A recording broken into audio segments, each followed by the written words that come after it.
we are set for Matthew Flinders Plate race here at Isle of Magic 2022, and away we go. And another fantastic launch by Jason House. 2 wheels in the grass, if you don't mind, on the front straight, heading down towards turn 1. Pull left wanting, now chasing the number 91 of Jared Tonks, and he will set sail for turn number 1. Poole will be in second, Tonks will be first. What a ripping launch again from Jared House. 3 out of 3. He's nailed them absolutely perfectly this weekend. Oh, I think they might have a little bit of a look at that one. Well, they did have a look at the one yesterday, and they judged it to be too good, but that car's very, very quick off the line, very good on power out of corners. It just, as we've said, doesn't have the straight line horsepower that these two monsters out in front have. Poole sliding all the way out to the outside of turn number 3, and some lock brakes behind for Jared House. But I think a little bit deep. I think Tonks went a bit deep into turn 4. He did, and he's coughed it up to Adam Poole very, very early in the going here. So Poole is off the hook. And Poole out into Siberia. He's just got a couple of car lengths down. It's just starting to get a bit greasy out there, and it's allowed the BMW to hang right on the back of Tonks.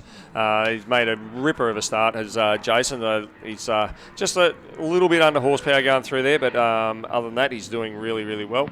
Steve Zorkus looks like he's made up a massive amount of ground off the start as well in the under 2 litre car. He'd be loving these conditions.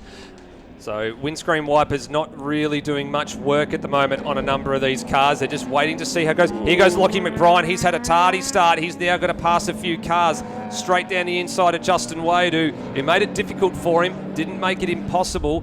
McBride moves the E46 BMW back up a position, now tucked in behind Danny Timewell. Rain starting to continue to hit the commentary box windows here. It's coming from the right. House. It's coming from the side of the circuit. It's coming from the main straight side of the circuit. So now the windscreen wipers are starting to go on some of these cars. They certainly are. Crowey's had a great start as well on the first lap. He's made up. There's been Brad let Wyatt go. Had let go of an engine going down the main straight, and he's going to pull off with this smoke billowing out of that. And here comes Gary McKay. He's made up a bit of a... There's Brad Wyatt.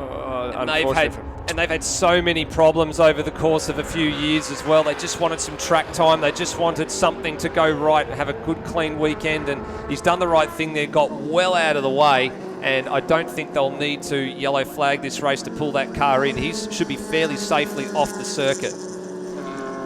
Well, what a shame for Brad Wyatt. He had a good run up until that point and just wanted to have a reliable weekend. We are getting it confirmed. It has been reduced by a lap to 11 laps. So 10 laps remaining for the Matthew Flinders Plate race for 2022. Here's McKay looking at the back of Wayne Allway, and just ahead of them Shane Williams in the RX-7. So Wayne had a bit of an awkward moment at the end of race 2 earlier on this morning. He was in the kiddie litter at the top of Lukey Heights, and they dragged him out. So thankfully no damage on the number 9 all-Ford Mazda RX-7. As Max the Merrick makes his way right onto the back of Ben Shoots as they head down into MG, and there goes a massive dive under brakes by Lockie McBride on Cade Lehman, also going into the same corner. Justin Wade's closed the door beautifully on Jamie Augustine, so there's no way through there for Jamie. And then Graham McPherson is just behind those guys. And as we had in race 2 this morning, Steve Zorkus and Michael Hart are neck and neck as they come out of MG, and Steve Zorkus gets right up beside him, but then has to drop down as the power of the LS-powered VS Commodore just has a bit more toe. It does. Turns. And on top of that, Michael Hart did a very nice job to close the door on Steve Zorkus fairly early, heading down the hill into MG. Here is Max Demerick from South Australia. He's giving a more fancy competitor in Ben Shoots a real run for his money here. His RX-7 from Ben Shoots has been well prepared, always well maintained between Ben and his father Bill. And good to see him back out in the improved production ranks. Of course, as we said, he's a 2-time winner of this very event. And this is where the Sylvia, I think, just with these changeable conditions, just starts to hit its stride. Yeah, it's coming into its own, isn't it? So really, Ben's car looks a little bit loose, but Max's car looks like it's on rails in these conditions, and he's just pulling him in really quickly. Yeah, it looks very, very planted and very, very settled, does the number 25 from South Australia. Just driving it nice and smooth. He's not using all the corner exit. He's just keeping it narrow, keeping it well off the curbs.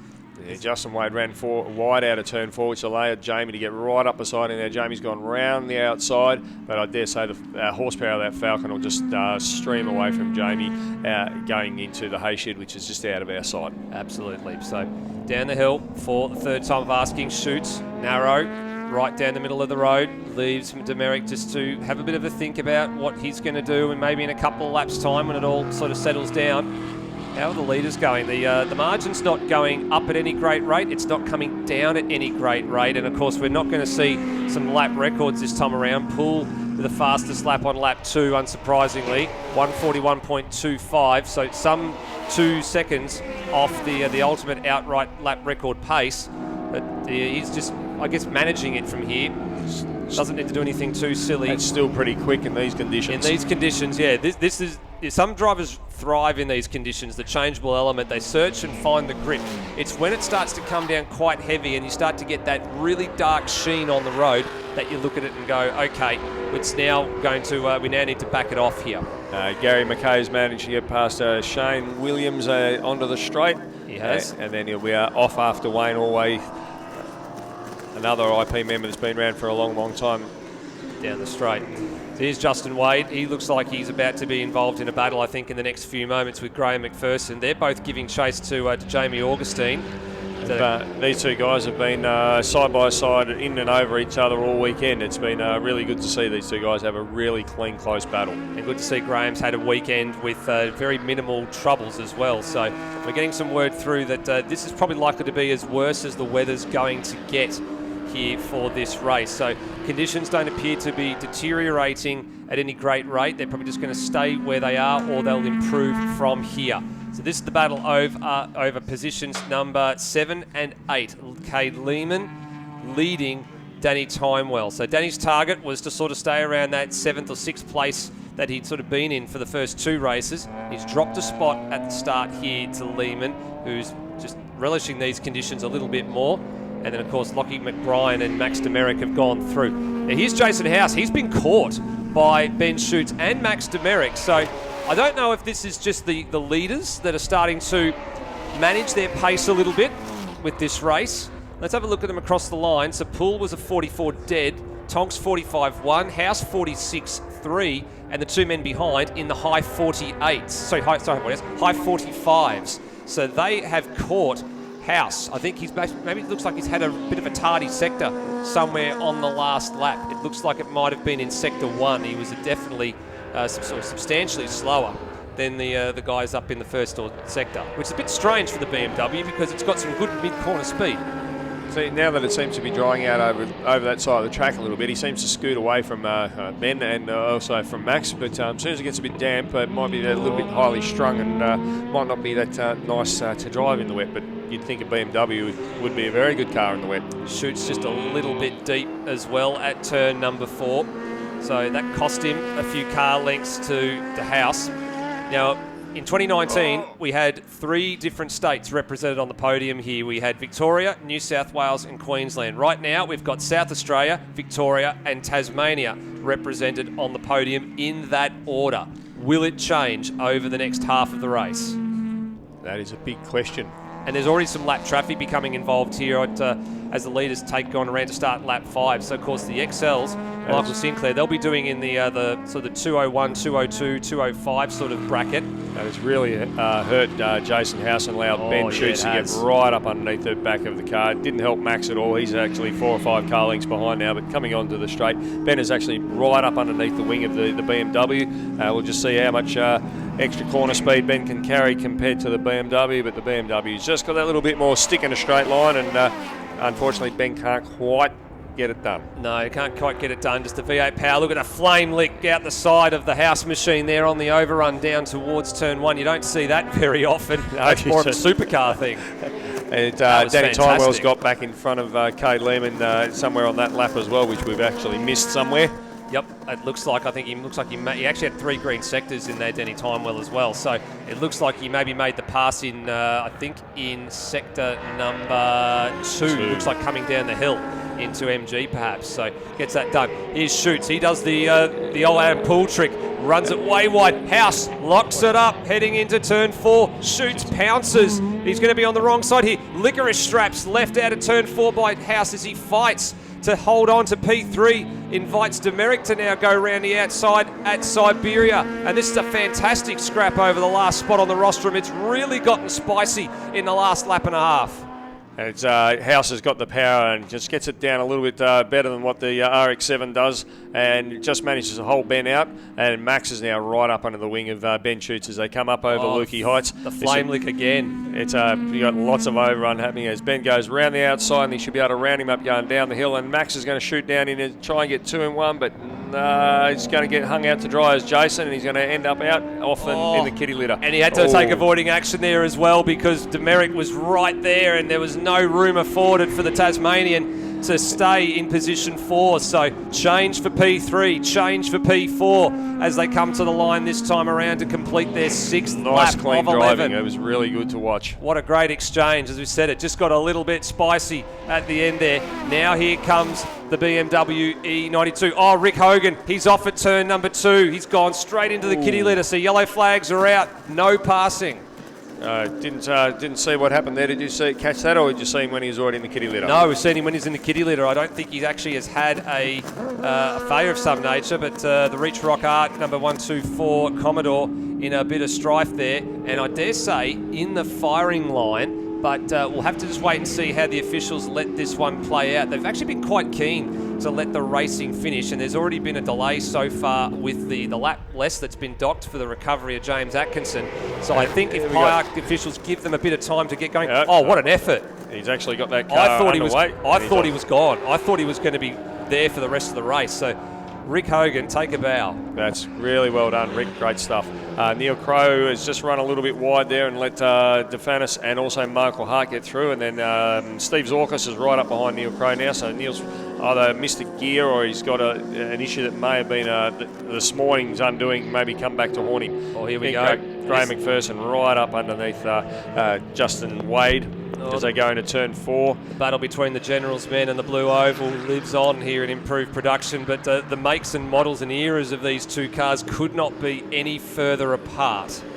But they're having an absolute ding-dong battle, side by side, corner after corner, lap after lap. It's really, really good to watch. That's really fantastic to watch, and I think Justin actually remarked at the IP barbecue he was really happy and really thankful for the welcoming that all the competitors from other states have been given this weekend, and was very complimentary of how the club has run. So I'm sure that he'll be back next year for maybe a race or two. I think he was talking about coming for Sandown at one point, which wouldn't be a bad track for that car to operate in. It would be a very good track. It would be. Never know, you might see Ray at Sandown as well. Hopefully we will, because of course that was the thing we were salivating over at the beginning of the round. We were hoping that Ray was going to be here, but an unfortunate accident up at Sandown a couple of weeks ago has curtailed what may have been a really good, strong finish and a good run between himself and Adam Poole for the Matthew Flinders Plate race. So Schutz and Demeric and House all clear. Tom Prentice in the Mazda 6 as lap traffic. So this battle for third is not over yet. Demeric has been glued to the rear wing of this RX-7 since they both got past Jason House. He's not letting him out of his sight. Now, I think that Demeric might be in contention here for our Lucky Dip Award. He's had a stellar run. He was up at the top end of the standings yesterday and didn't finish the race. He started at the back of the grid and marched up to 6th place and putting on a fantastic show. And Cade Lehman is now snuck right up back onto the back of Danny Timewell. It seems that when the rain starts to come down a little heavier, Cade narrows the gap, and then when it starts to dry out, Danny uses the horsepower and drives away from him. I think it's still a little bit of rain just flicking around over the Siberia side of the circuit and down toward the water, because on the main straight here it's quite dry. Yeah, so Rick Hogan's got his car back to pit lane, so that's good to see. He's out of harm's way.